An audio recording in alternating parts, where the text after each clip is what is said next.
Je m'appelle Jean-Claude Mussomo. Je suis né à Essos, au Madison, et j'ai grandi en Vogada. Je n'ai pas été possédé par le diable. On ne m'a pas gâté au village. On ne m'a pas induit en erreur. Moi, je suis né dans une famille de 5 garçons et je suis le Benjamin. Ma maman était l'homme, était la femme. La maman, c'était une lionne. Elle se battait. Elle nous a tout donné. Comment j'ai gâché ma vie? J'ai commencé les drogues au cours moyen 2. En classe de 6e, je marchais déjà avec des gars qui étaient déjà allés en prison, qui avaient mon âge, qui étaient déjà allés en prison. Et on agressait, on marchait avec les armes blanches, c'est-à-dire les machettes et les couteaux, à Fanta Citron. Et un jour, nous étions entrés chez quelqu'un. Pendant qu'on dévalisait sa maison, il nous avait surpris. Et c'est moi qui l'avais tué. En 5e, j'arrête l'école. Alors quand j'arrête l'école, ma maman me demande qu'est-ce que tu veux faire de ta vie. Je dis, tout le monde joue au ballon, j'avais mon rêve, je voulais jouer au ballon et j'étais au quartier. Mais en vérité, en restant au quartier, j'ai passé mes journées avec mes amis, avec mon grand. On passait les journées à jouer aux cartes et la nuit, on se baladait avec les machettes, les couteaux. En 98, ma famille prend sur elle de me trouver un travail. Ma famille ne connaissait pas mon véritable visage. D'où je n'avais aucune relation parentale, aucune relation intime avec mes frères et la maman. Je n'avais aucune relation. Alors en 98, je n'ai pas fait la formation militaire à Djoum. Quand j'ai fini la formation militaire à Djoum, je reviens, on m'affecte à l'armée de l'air. Et l'un de mes grands frères au quartier était en prison. Il était déjà sorti. Il me rencontre, il me dit que comme tu es déjà niais, c'est-à-dire comme tu es déjà un homme en tenue, tu peux déjà nous donner le matériel, c'est-à-dire l'arme ou bien les munitions. Et moi, ça ne me gênait pas puisque je vous ai dit en amont que j'ai fait un choix. J'ai voulu devenir un voleur parce que j'aimais, chaque fois que je voyais les grands frères à Fanta Citron, ils revenaient du tour, c'est-à-dire qu'ils revenaient après avoir volé, avec des objets volés, nous déchargeons les voitures. Et j'aimais ça, cette sensation. On m'affecte dans le nord. J'arrive au nord et je prends attache avec les braqueurs. Ils avaient un problème de matériel et ils étaient fichés. Je pars au Tchad, je passe par Figuine, je pars acheter 3 armes. Je reviens et j'enlève mon galon de caporal. Je porte le galon de sous-lieutenant. Usurpation de titre. Et je me mets à braquer avec les gars. Je me mets à louer les armes, à vendre des munitions. Alors, nous avons fait ce business pendant des années, tuant les gens, violant les femmes, détruisant nos vies et les vies des autres. Je n'avais aucun remords quand je le faisais. Je n'avais aucun remords. Je savais que 2 choses, soit l'une allait m'arriver, soit on allait me tuer, soit il allait finir ma vie en prison. Avant 2003, je transportais les drogues qui sortaient du Soudan, la Mauritanie, et je les acheminais à Douala, Yaoundé. Il y a une anecdote que j'aime bien. Un jour, la maman, elle comprend que je suis indiscipliné et que, non, c'était avant l'armée, et que je suis très violent, que je vole à la maison et tout et tout. Elle m'amène chez un marabout pour que le marabout me donne les mets pour que je puisse manger. Et il se pourrait que les mets là sont faits que quand on te les donne, tu ne voles plus. Bon, on est arrivé chez le marabout. Pendant que le marabout jouait les courir et apprêtait les mets, j'ai volé son téléphone et son porte-monnaie. Quand il a fini, j'ai fini de manger les 2. On lui avait donné 5 mets, j'ai mangé 3 mets. Et les autres mets, je devais manger à la maison. Et je suis donc, en rentrant donc, j'avais le téléphone et le porte-monnaie du marabout. Le marabout part dans au call box, il appelle la maman, il dit à la maman que mais je ne comprends pas. Nous étions ici à 3 et j'ai perdu mon porte-monnaie et mon téléphone. La maman dit que non, il faut faire des courriers. C'est toi le marabout, moi je ne sais pas. Le marabout dit que je ne peux pas faire des courriers. On était à 3. Si tu n'as pas pris, si je n'ai pas pris, c'est ton fils qui est pris. Effectivement, j'ai dit à la maman que je t'ai dit que les gens, c'est là, c'est le chain motion, ils ne voyaient rien. Voilà son téléphone, voilà son porte-monnaie. Alors la maman pas lui remettre le porte-monnaie et le téléphone. Et le marabout lui dit que si ton enfant a mangé les mets et il m'a volé, ça veut dire qu'il ne peut plus laisser le vol. Et en 2003, quand on nous arrête, je suis toujours militaire. On nous arrête en 2003, tout le gang. Nous étions 9. Et on nous amène, on nous avait torturés pendant 6 mois. 3 mois la police, 3 mois la gendarmerie d'exploitation. Et nous sommes passés aux aveux. Nous sommes allés en prison, à la prison centrale de Koninguer. La particularité qu'il y a avec la prison, c'est que la prison ne garde personne. La prison t'offre 2 alternatives. Soit tu te pourris la vie définitivement, soit tu sors la tête de l'eau. C'est-à-dire, soit tu rencontres Dieu, soit tu rencontres le diable. Tu fais le choix. La prison en elle-même ne garde personne. C'est l'homme qui choisit. Alors en prison, j'avais les pieds cassés. Nous tous, on était... Et ma famille a posé un acte d'amour, un deuxième acte d'amour. Le premier acte d'amour, c'était notre travail. Ma famille m'a démontré qu'elle m'aime et qu'elle veut mon bien. Alors pendant mes 10 ans de prison, ma famille m'a abandonné pendant les 10 ans. C'est une preuve d'amour. Je vais t'expliquer pourquoi c'est une preuve d'amour. Les parents veulent faire ce que Dieu ne va jamais faire. Les parents croient aimer leurs enfants plus que Dieu. Les parents veulent le beurre et l'argent du beurre. Ils veulent que les enfants changent et c'est eux qui couvrent les enfants. Tu ne peux pas choisir la drogue, le vol, les viols. Parce que moi, je suis un ancien drogué, violeur, braqueur, un ancien militaire. J'ai choisi gâcher ma vie, déshonorer l'armée, apporter la honte à la famille. Et tu ne peux pas arriver en prison. Et quand on vient t'acheter le matelas, on te donne à manger. Sous prétexte qu'on dit que non, il va vivre comment là-bas, il peut mourir. Non. N'ayez pas pitié de vos enfants qui sont délinquants. Aimez vos enfants. Et l'amour voudrait que quand tu aimes une personne, que tu acceptes son choix et que tu laisses cette personne vivre les conséquences de son choix à fond. C'est cette manière de faire, cette façon de faire qui a créé l'électrochoc dans ma tête, qui m'a fait poser les questions existentielles dans ma vie. Qui suis-je? Pourquoi je gâche ma vie? Pourquoi je gâche la vie des autres? Pourquoi je viole les femmes? Pourquoi je braque? Pourquoi je tue les gens? Pourquoi je transporte les drogues? Pourquoi je consomme? Pourquoi je vends les drogues? Qu'est-ce que je gagne dedans? Je me suis donc assis, je me suis posé toutes ces questions-là. Qu'est-ce que j'ai gagné? Je suis en prison. Je suis au Kosovo, je dors à même le sol.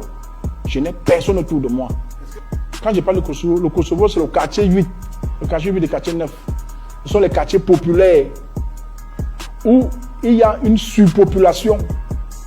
Une chambre qui est faite pour faire dormir 50 personnes. Disons 25 personnes autour. Nous nous retrouvons à 100 et poussière dans la chambre. D'autres dorment à même le sol. D'autres dorment à 2 sur les mandats. Les mandats, ce sont les lits qu'on appelle mandats. Et j'ai dormi à même le sol pendant 10 ans. Je me suis remis en cause. J'ai énuméré tout ce que j'ai fait de ma vie. J'ai vu l'amour que ma famille, mes grands frères m'ont manifesté. J'ai vu l'amour que la maman m'a manifesté. Oui, parce que l'amour, j'en ai eu. Mais quand je suis arrivé au Tanapsiam, quand je suis arrivé en prison, on appelle la prison le Tanapsiam. Quand je suis arrivé en prison, j'ai compris que c'est le Mougou qui est en prison et le Donman est dehors. Parce que le jeune gars qui se bat dehors, qui pousse, qui vend les ananas et tout, quand tu es en prison, quand tu pars au parquet, tu es enchaîné, tu l'envies, tu dis waouh, si je pouvais être comme l'océan, tu dis que non. Tu as voulu vivre comme un dangereux, tu vas assumer les conséquences. Et quand j'ai fini de me remettre en cause, j'ai pris une décision radicale. J'ai dit je ne vais plus jamais revenir en prison. Comme étant un braqueur, comme étant un violeur, comme étant un vendeur de munitions, comme étant un loueur d'âme, comme étant un brigand. comme étant un consommateur de drogue. J'ai dit que je vais revenir en prison comme étant un éducateur, comme étant un missionnaire. C'est en prison que j'ai rencontré le Seigneur Jésus-Christ. C'est en prison que j'ai dit plus jamais. Parce qu'il s'agissait de ma vie. Que j'ai pris sur moi. J'ai dit que je ne peux pas détruire les vies des gens et m'attendre à ce qu'on va me oindre avec de l'huile. Non. Donc je savais que quand j'allais sortir de prison, les gens allaient se méfier de moi. Les gens allaient douter de moi. Les gens allaient me rejeter. Oui. Tu ne peux pas détruire ta vie et les vies des autres et t'attendre que quand tu vas sortir, qu'on t'accepte. C'est ce que beaucoup d'éducateurs font. Ils disent que non, la société a tort, ils doivent t'accepter. Non. Moi, je comprends la société. Le problème, c'était moi. Je devais travailler mon caractère. C'était à moi de revenir vers les gens et non pas les gens de revenir vers moi. J'aime bien ce verset, Proverbe 4, verset 23. C'est-à-dire, la Bible dit ceci. Par-dessus tout, veille soigneusement sur ton cœur, car il est à la source de tout ce qui fait ta vie. Dis-moi avec qui tu t'assois à longueur de journée. Dis-moi ce que tu visionnes, ce que tu entends, ce que tu suis comme musique. Je te dirai qui tu es. Si tu dis que tu veux abandonner les drogues, ne marche plus avec les drogués. Tu dis que tu as abandonné le crime. Tu dis que tu n'es plus dans la criminalité. Tu ne voles plus, tu ne violes plus, tu ne portes plus les armes. Alors, qu'est-ce que tu fais avec les numéros des braqueurs dans ton téléphone? Qu'est-ce qu'ils font dans ton téléphone? Tu ne peux pas marcher avec un braqueur et ne pas braquer avec lui. Non. Soit tu es un braqueur passif, c'est-à-dire que tu vois, tu écoutes et tu donnes le renseignement, parce que tu n'as pas encore le cœur d'être actif, soit tu es actif.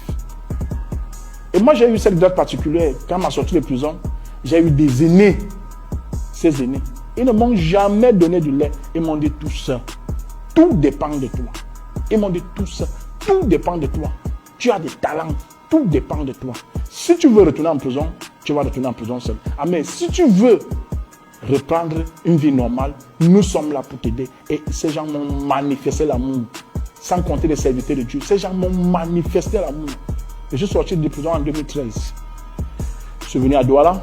J'ai fait l'école des disciples à Jeunesse en Mission. J'ai fini l'école des disciples.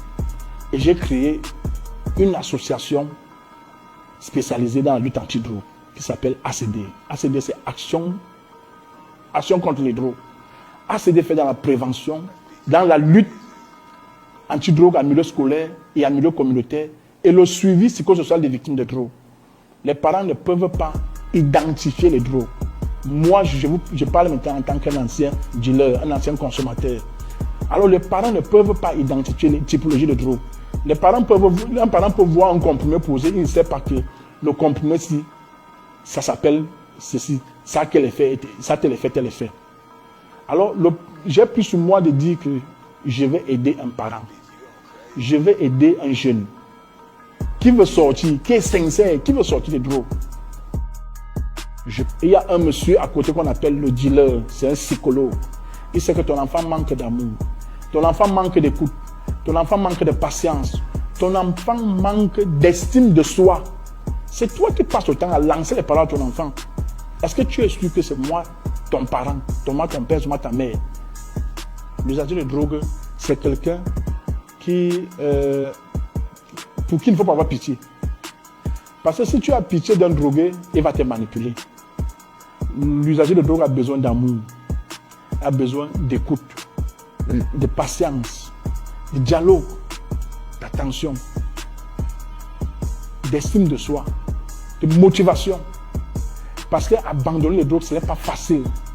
Alors, il y a quelque chose que le drogué joue avec, c'est que il aime, s'il ressent que tu as pitié de lui, c'est-à-dire que tu lui trouves les raisons, que non, tout ça, on t'a possédé, on t'a gâté au village, ou bien ce sont les voisins qui t'ont induit en erreur, ou bien alors, si tu n'étais pas parti à Douala, tu n'aurais pas consommé les drogues. Non.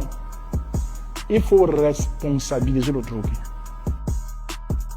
Moi, je connais les parents qui se lèvent à 2h, 3h, ils vont chercher leurs enfants dans la rue. J'ai demandé à un parent que si en te levant à 2h, à 3h, tu vas chercher un enfant, si on te tue, on va même dire quoi au lieu du deuil? Que tu es mort, pourquoi? Quelqu'un a choisi sa vie. Non, tu ne peux pas avoir l'AVC pour quelqu'un qui a choisi de gâter sa vie. Moi, je m'étais posé une question un jour, Eric. Je m'étais demandé un jour que, bon, ok, admettons même un temps soit-il que ce qu'on dit là, qu'on gâte les gens, on induit les gens en erreur, le diable possède les gens, admettons que ce soit vrai. Bon, si on ne m'avait pas gâté, j'allais devenir quoi? Président de la République? Donc on a laissé tout le village. Ce n'est que son mot Jean-Claude. Ce n'est que tout ça. C'est moi qu'on a vu pour gâter. Donc tout le monde, on a vu seulement, non, c'est facile. C'est facile de se déresponsabiliser et de responsabiliser le diable, les sorciers, les voisins. Non, c'est facile. Quand une personne veut gâcher sa vie, si une personne est sincère, quand une personne veut gâcher sa vie, il n'a pas besoin d'un coach. Pour faire du mal, tu n'as pas besoin d'un coach. Pour faire du bien, tu as besoin d'un coach. Pour faire du mal, tu connais quand tu fais du mal. Tu connais que ce que tu fais là est mal. J'ai fait toutes mes classes dans l'école de crime. Je ne sais pas quel est le vol que je n'ai pas fait. Si on ramène ma vie de 30 ans en arrière, je ne sais pas quel est le bandit. Je parle pas de la racaille, les tapeurs de téléphone, non. Je parle des bandits. Ceux qui portaient les armes. Même ceux qui sont décédés, ceux qui sont en exil hors du Cameroun, ceux qui sont encore en activité. Je ne sais pas qui, avec qui je n'ai pas loué l'arme ou bien avec qui je n'ai pas braqué. Donc c'est pour ça que je peux me tenir et de dire. Et moi je n'ai pas honte de parler. Moi je n'ai pas honte de parler de mon passé. Parce que la Bible dit dans Proverbe 28, verset 13, celui qui cache ses transgressions ne prospère point. Mais celui qui les avoue et les délaisse obtient miséricorde. Je n'ai pas honte de parler de qui j'étais hier. Et libre à Eric de penser que Jean-Claude n'a pas changé. Non, c'est ta pensée. Libre à quelqu'un d'autre de penser que non, que au fait Jean-Claude n'a pas changé, il fait le cinéma et tout. Non, je sais que j'ai changé. S'il te plaît, jeune, s'il te plaît, ne suis pas le chemin que j'avais suivi. Moi, j'ai gâché ma vie volontairement et j'ai payé de ça. J'ai perdu l'usage de mes jambes. J'ai eu mal aux yeux parce qu'on nous torturait au sous-sol. Alors aujourd'hui, je te parle. Je te dis qu'aujourd'hui, je suis éducateur. Je suis missionnaire à Jeunesse en Mission. Je suis père éducateur, promoteur d'une association spécialisée contre les ACD. Je te dis, le chemin que j'avais pris hier était très mauvais. Ne prends pas ce chemin. Je le dis, que ce soit dans les télé, dans la radio, l'art devient un vecteur qui fait la promotion de la violence. Les artistes sont les préparateurs psychologiques des criminels.